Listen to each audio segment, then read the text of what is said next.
Hello दोस्तों, कहानी दुनिया चैनल पर आपका स्वागत है।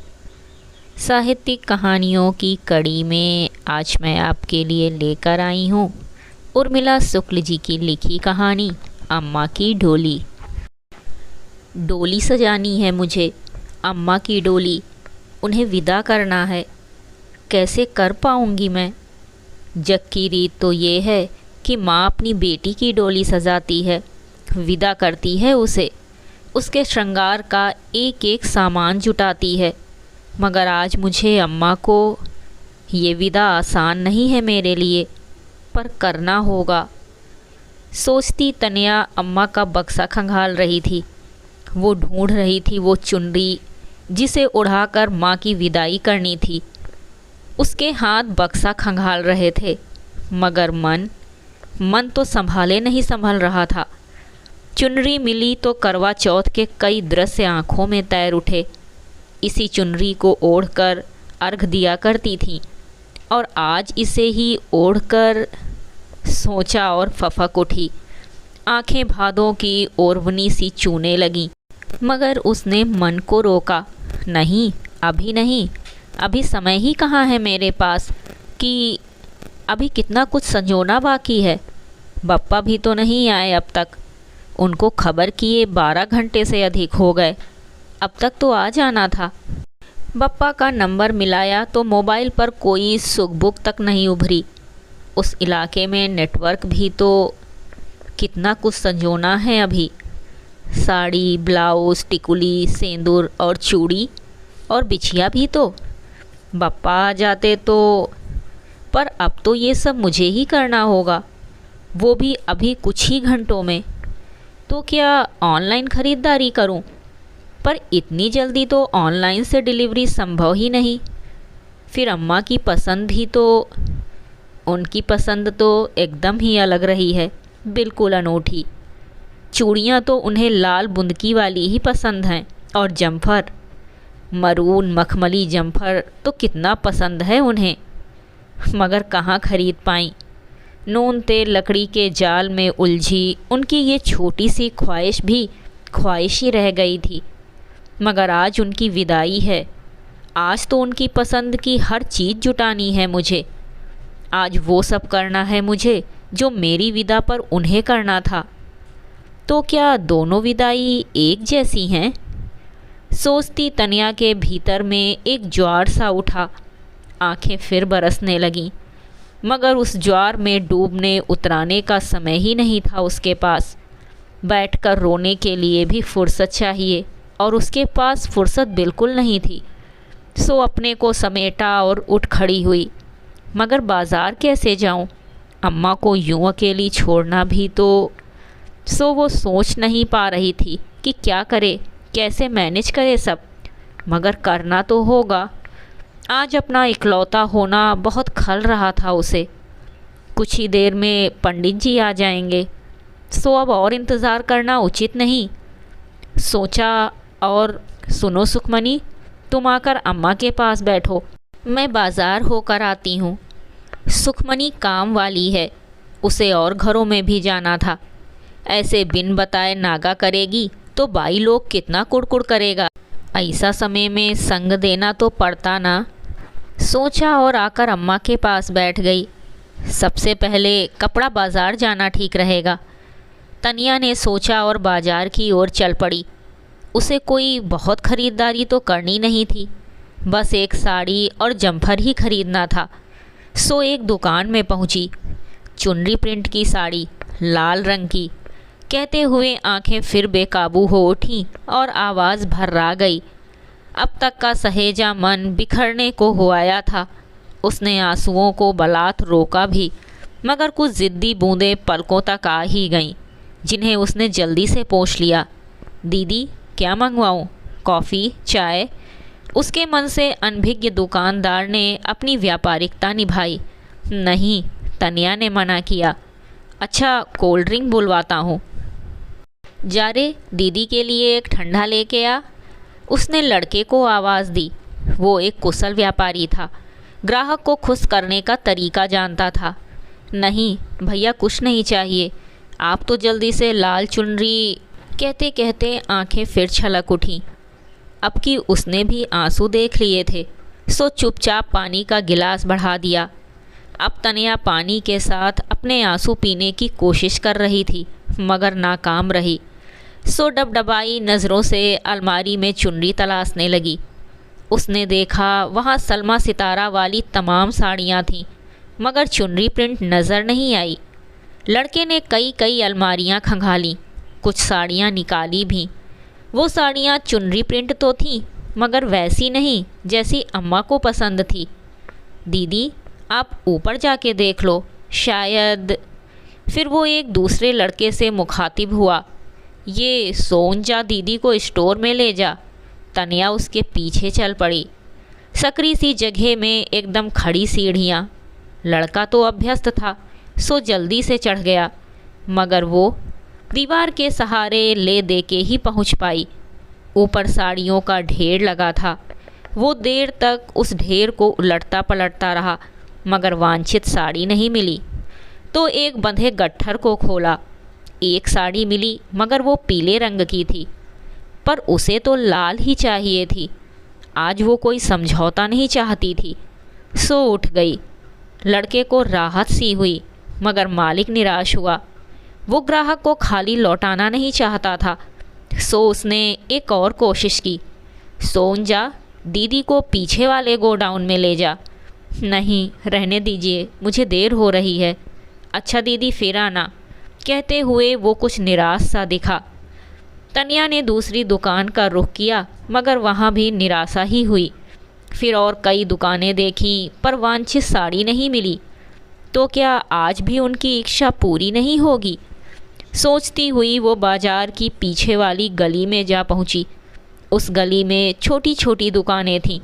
सो बहुत उम्मीद तो नहीं थी, मगर उसने उन दुकानों में पूछना शुरू किया, चुन्नी प्रिंट की लाल साड़ी है क्या? वो दुकान के बाहर से ही पूछती और नकार मिलने पर आगे चल पड़ती। वो लगभग निराश ही हो चुकी थी। सो जब एक दुकानदार ने हामी भरी तो उसे विश्वास ही नहीं हुआ। वो दुकान बहुत ही छोटी थी। दुकान भी नहीं, एक छोटी सी गुमटी जैसी थी, मगर वहाँ वो साड़ी मिल गई। फिर उसने रेडीमेड जम्फर लिया। इन दिनों मखमल का जम्फरनुमा ब्लाउज़ फैशन में भी था, सो आसानी से मिल गया। अब चूड़ी, सिंदूर, टिकुली और बिछिया लेनी थी। सिंदूर भी किसी ब्रांड का नहीं, निखालिस बंगाली सिंदूर लेना था। वही पसंद था अम्मा को। अब तो सिंदूर की स्टिक का ज़माना आ गया था, सो बंगाली सिंदूर ही आसानी से नहीं मिलता था। फिर बंगाली सिंदूर, मगर उसे तो वही लेना था। सो मनिहारी गली की ओर चल पड़ी। सिंदूर और टिकुली ली। चूड़ियाँ खरीदते समय अम्मा की गोरी कलाइयाँ आँखों में उतर आईं और आँखें फिर आंसुआं आईं। दुकान पर एक छोटी लड़की थी। वो अचकचाई सी देख रही थी उसे। चूड़ियाँ लेकर वो आगे बढ़ी। अब बिछिया बची थी। अम्मा को मच्छर मुंदरी बिछिया पसंद थी। बड़े ज्वेलर्स के यहाँ तो नहीं मिलनी थी, सो सोनार गली की ओर मुड़ गई। एक दुकानदार ने मछली वाली ढेरों बिछियाँ दिखाईं। तरह तरह की मछलियाँ थीं, छोटी, बड़ी, मझोली और सादी मीना वाली भी। उसने अंगूठा सहित 5 जोड़ी मझोली बिछिया चुनी। आज उनके पैर की कोई भी अंगुली खाली नहीं रखनी थी उसे। सारा सामान सहेज कर ढलती दोपहर घर पहुंची। बप्पा तो अभी तक नहीं पहुँचे थे। उनका मोबाइल ट्राई किया तो फिर वही सन्नाटा। कुछ देर कोशिश की, फिर पंडित जी आते होंगे। उनके आने के पहले सारी व्यवस्था बनानी होगी, सोचा और जल्दी जल्दी सारा बिखराव समेटा। दरी बिछाकर लोगों के बैठने का इंतज़ाम किया। इस बीच उसने अम्मा की ओर एक बार भी नहीं देखा, जानबूझकर नहीं देखा। अगर देख लेती तो, मगर अब तो अम्मा को ही तैयार करना था। सो उनकी ओर बढ़ी, मगर उनका मुंह देखते ही जोर की होक उठी। लगा जैसे कलेजा ही बाहर आ जाएगा। उसका मन किया उनसे लिपटकर जोर जोर से रोए, मगर समय कहाँ था। अभी तो शव अम्मा को नहलाना था, तो 7 सुहागिनों की ज़रूरत थी। गांव में 7 सुहागिनें मिलकर नहलाती हैं, मगर यहाँ उड़ीसा की सीमा पर बसे इस कस्बे के सरकारी आवास में किसे बुलाऊं मैं? गांव में तो सब गोतियारिनें इकट्ठी हो जाती हैं, सो सास सुहागिनें आसानी से मिल जाती हैं। पर यहाँ तो कोई परिवार सहित रहता ही नहीं, सो सब मुझे ही करना होगा। मगर मैं तो सुहागिन नहीं, फिर भी करना तो होगा। सोचा और उठाकर उन्हें अपने सहारे बिठा लिया। फिर बुकवा लगाने लगी। अम्मा ने मुझे इस तरह न जाने कितनी बार नहलाया होगा। ये कहाँ सोचा था मैंने कि कभी भी मुझे इन्हें यूँ। सोचकर उसका मन फिर बेबस हुआ और आंखें बरसने लगीं। आँखों से बूंदें टपकती और पानी में चुपचाप समा जाती। नहलाने के बाद साड़ी और जम्फर पहनाया, कंघी की और माथे पर लाल टिकुली लगाई तो उनका चेहरा इस कदर चमक उठा कि लग ही नहीं रहा था कि अब ये लाल टिकुली ही तो इनकी आन थी। इसके साथ कभी कोई समझौता नहीं किया। कभी ज़िद करके वो उनके माथे पर कोई और टिकुली लगा देती तो वे झट से कहती, तनी शीशा दिखाओ। कई कोण से आईना देखती और ना ही इनीक नहीं लागत है, और अपनी मनपसंद लाल टिकुली लगा लेती। सो उन्हें लगा जैसे वे अभी कह उठेंगी, तनिक शीशा दिखाओ। मगर नहीं, कुछ नहीं कहा उन्होंने। बस उनकी आंखें ताकती रही वो। अम्मा ऐसे मत देखो, ऐसे देखोगी तो मैं, कहा और लिपट गई उनसे। फिर तो वो अपने को संभाल ही नहीं पाई। उसके अंतस को कनकोरता रुलाई का एक भपका ही फूट पड़ा, मगर जी भरकर रो लेना उसके नसीब में था ही कहाँ। सो उसकी रुलाई फूटी ही थी कि बिटिया सब तैयारी हो गई ना। पंडित जी की आवाज़ सुनते ही अपनी रुलाई को पीछे ठेला और असुआई आँखों से उसके निर्देश पालने लगी।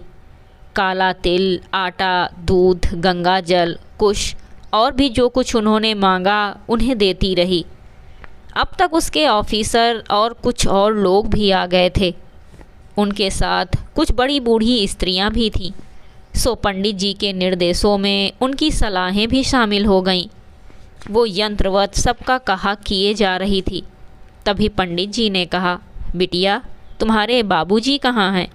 अंतिम सिंदूर तो वही लगाएंगे ना। पंडित जी की बात सुन उसकी नज़रें द्वार की ओर उठी। लगा अब तक शायद आ गए होंगे, मगर निराशा ही हाथ लगी। सो उसने उनका नंबर मिलाया। अब की टू टू की ध्वनि उभरी तो एक आस सी जगी। मगर फिर आपने जिस व्यक्ति को फ़ोन किया है वो कवरेज क्षेत्र से बाहर है।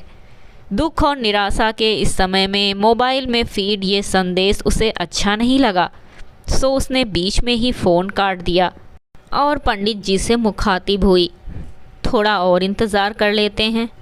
जंगल का रास्ता है, ज़रूर कोई परेशानी हुई होगी। कहा फिर अब तक तो आ जाना था उन्हें। बप्पा ऐसे लापरवाह तो कभी नहीं रहे हैं, वो भी अम्मा के लिए। अम्मा तो उनके प्राणों में बसती थी। सोचकर मन की भीतरी परत में एक आशंका सी खटकी कि कहीं कुछ अनहोनी। इन दिनों यहाँ दंतेलों ने कितना आतंक मचा रखा है। आए दिन दल के दल गांव में घुस आते हैं, जाने कितने लोगों को। ये सोचकर ही मन डूबने लगा।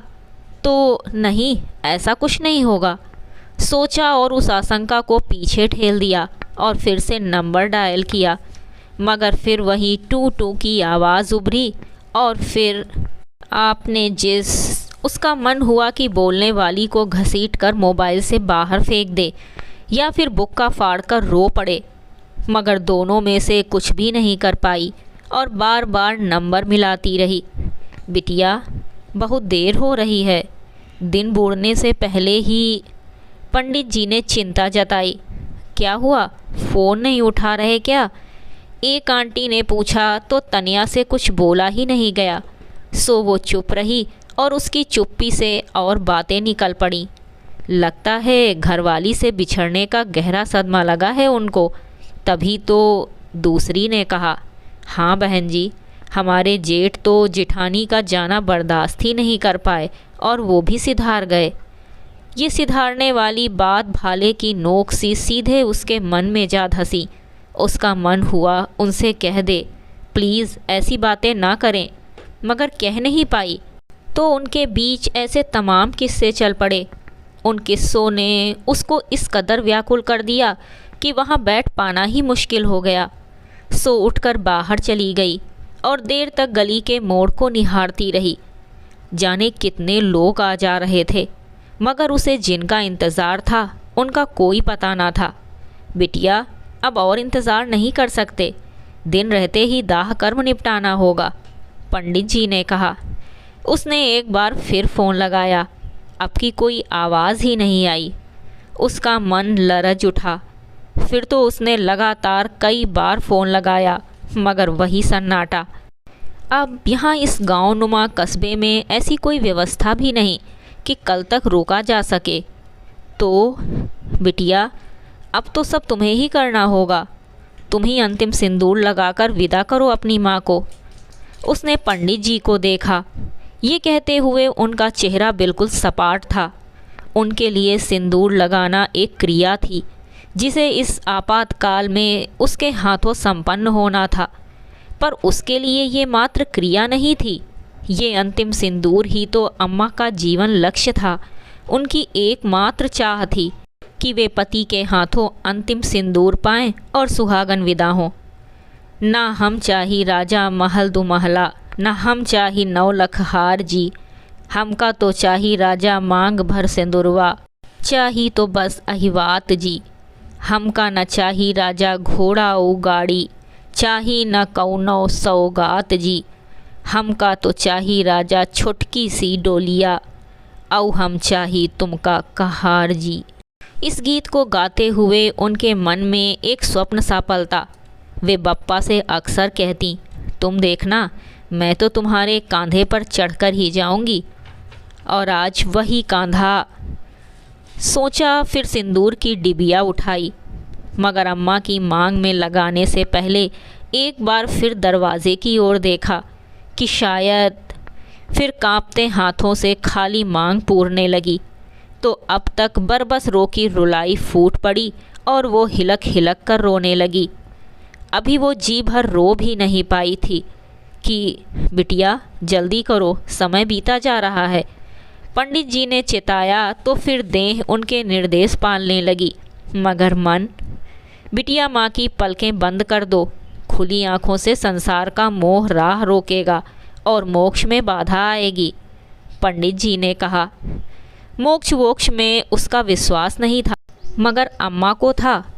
उसने अम्मा की ओर देखा और उनके पलकें बंद करने लगी तो उनकी आंखों में एक प्रतीक्षा सी नज़र आई।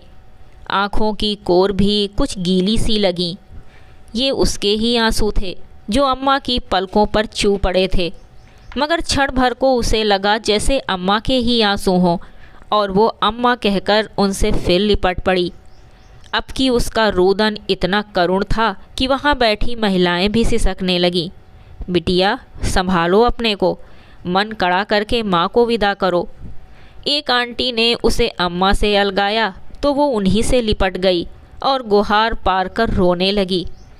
पर उसकी किस्मत में 2 घड़ी रोना भी तो नहीं था। सो पंडित जी के शब्द फिर कानों में टकराए, बेटा जल्दी कर लो, दिन ढल रहा है। और कठपुतली सी चलती वो उनके निर्देश पालने लगी। डोली सज कर तैयार हुई। अब मुखाग्नि का सवाल उठा तो मन में अम्मा की चाह फिर उभरी। पति के हाथों से अग्नि पाना उनकी परम कामना थी और आज वही कामना। अब कोई और तो है नहीं, तो मुखाग्नि तो तुमको ही देनी होगी। वैसे भी अब ज़माना बदल रहा है, अब तो बेटियां भी मान्य होने लगी हैं, पंडित जी कह रहे थे, मगर उसकी नज़रें अभी भी द्वार पर अटकी थीं और मन पूछ रहा था। अम्मा ने जीवन भर पत्नी व्रत पाला था, तमाम देव धामी पूजे थे, मगर इस समय जैसे क्या सबने उनका साथ छोड़ दिया। अब तक द्वार पर बहुत से लोग एकत्र हो चुके थे। समय अपनी रफ्तार से भी तेज भागा जा रहा था। सो बोझिल कदमों से आगे बढ़ चली वो, मगर अम्मा की डोली को कांधा लगाया तो उसकी आंखें धुंधला उठीं, उसके होंठ थरथराए। अम्मा, तुमने तो मुझे डोली में ही बिठाने का सपना देखा होगा, मगर आज मुझे यूँ। कहते बाकी शब्द रुदन में छितरा गए और उसके कदम लड़खड़ा उठे। उसे लड़खड़ाते देख एक सहयोगी ने दौड़कर अर्थी को सहारा देना चाहा, मगर तन्या ने अपने जज्बातों को पीछे ठेला और कदम आगे बढ़ा दिए और अम्मा की डोली अपनी यात्रा पर चल पड़ी। डोली को कांधे पर उठाए चलती तैना के एक हाथ में अग्नि प्रज्वलित हांडी थी। आंखों में छाई धुंध से सब धुंधला गया था, मगर उसके कदम बढ़ते जा रहे थे। मुक्तिधाम बहुत दूर था, सो साथ चलते सहयोगियों ने कंधा बदल लेने का इसरार किया, मगर तन्या ने तो जैसे कुछ सुना ही नहीं। वो चलती रही। डोली मुक्तिधाम पहुंची। चिता तैयार हुई। तमाम कर्मकांड हुए। मुखाग्नि देते हुए मन फिर बिखरने लगा, पर उसने सहेज लिया उसे। मगर कपाल क्रिया। पंडित जी ने बांस का मोटा सा डंडा उसके हाथ में पकड़ाया। बिटिया, अब कपाल क्रिया करना है, सो इससे सिर छेदन करो। उसने बांस हाथ में ले लिया और एक टक देखने लगी उसे, और आंखों में चित्रों का एक कोलाज सा उभरा। उस कोलाज में जो सबसे बड़ा चित्र था, उसमें अम्मा ने उसे अपने सिर पर बिठाया हुआ था और उसने पेड़ की सबसे ऊंची डाली पकड़ रखी थी। जिस सिर पर बैठकर मैंने सबसे ऊंची डाली, आज उसी सिर को यूं सोचा और उसके हाथ से बांस छूट गया। अरे बिटिया, कपाल क्रिया तो बहुत ज़रूरी है, जल्दी करो बिटिया, नहीं तो कपाल अपने आप फूट जाएगा, तब तो सब बिखर जाएगा। अब बिखरने को बचा ही क्या है? जो नहीं, ये क्रूर कर्म नहीं होगा मुझसे। बिटिया, तुमसे नहीं हो रहा तो हम ही कर लेते हैं। कहा है कि इसके बगैर मोक्ष भी तो नहीं मिलेगा। कहते हुए पंडित जी ने जमीन पर पड़े बांस को उठाया और उसके हाथों का स्पर्श कराकर कपाल क्रिया करने लगे। उससे वो सब देखा नहीं गया, सो दौड़कर बाहर निकल गई और घर की ओर चल पड़ी। घर पहुंचकर सबसे पहले उस जगह को देखा जहां अम्मा। अब वो जगह खाली थी। मन फफकने को हुआ कि दीदी, गोबर। सुखमनी के हाथ में गोबर देख उसे याद आया, अभी तो अम्मा की तरी लीपनी है। उसने गोबर हाथ में लिया और उस जगह को लीपने लगी जहां अम्मा को लिटाया गया था। तरी लीपते हुए उसने कहा था, अम्मा, अब तुम अपने लोक को जाओ। अब इस घर से, इस दुनिया से तुम्हारा कोई नाता नहीं है। पर बोल नहीं पाई और रुलाई फूट पड़ी और वो उसी ठौर पर सिर टिका कर रो पड़ी। अब तक उसे रोने का समय ही नहीं मिल पाया था, सो जी भर कर रो लेना चाहती थी। मगर तभी अचानक मोबाइल बज उठा। ज़रूर बप्पा होंगे। उसने लपक कर फ़ोन उठाया। आप गणेश दत्त के घर से बोल रही हैं? हाँ, आप कौन? उस इलाके के लोग बप्पा को जंगल मास्टर कहते हैं, सब जानते हैं उन्हें। मगर ये तो क्या वे कहीं और? सोच ही रही थी कि मैं थाने से बोल रहा हूँ। मेरे को इनका मोबाइल में आपका नंबर मिला। मैं सोचा आप इनका रिश्तेदार होगा, तो हाँ, मैं उनकी बेटी। कहाँ हैं वे? मेरी उनसे बात कराइए प्लीज़। मोबाइल से कुछ देर तक कोई आवाज़ नहीं आई। उसे लगा फ़ोन कट तो नहीं गया, सो उसने मोबाइल की स्क्रीन देखी तो सेकंड्स के आंकड़े बढ़ते दिखे। हेलो हेलो, मेरी बात कराइए प्लीज़, कहते हुए उसकी आवाज़ कांप उठी और धड़कनें सेकंड्स की रफ्तार को फलांगने लगीं। उसे हर सेकंड एक युग सरीखा लगने लगा। मोबाइल खामोश रहा। बहुत देर बाद कानों में एक धमाका सा हुआ। हेलो, कल रात कुछ दंतेल गांव में घुस गए थे और गांव में सबको रौंद डाले। आप जल्दी से जल्दी आ जाइए। दीदी, का हुआ? बाबूजी आ रहे का? सुखमनी पूछ रही थी, मगर वो जड़वत खड़ी रही। दीदी बोलो ना, बाबूजी। सुखमनी ने उसे पकड़कर जोर से झकझोरा तो उसने उसकी ओर देखा, मगर लगा जैसे सुखमनी की छुअन उस तक पहुंची ही नहीं। उसकी आंखों की कोर में आंसू की बूंदें अरज कर कठवा गई थीं। कुछ देर वो वैसी खड़ी रही, फिर उसके होठों से अस्फुट से कुछ शब्द उभरे, हाँ मैं आ। और उसके कदम चल पड़े थे एक दुख से दूसरे दुख की ओर। ये थी उर्मिला शुक्ल जी की लिखी बेहद मार्मिक कहानी अम्मा की डोली। कहानी आपको कैसी लगी कमेंट करके ज़रूर बताइएगा। कहानी सुनने के लिए धन्यवाद।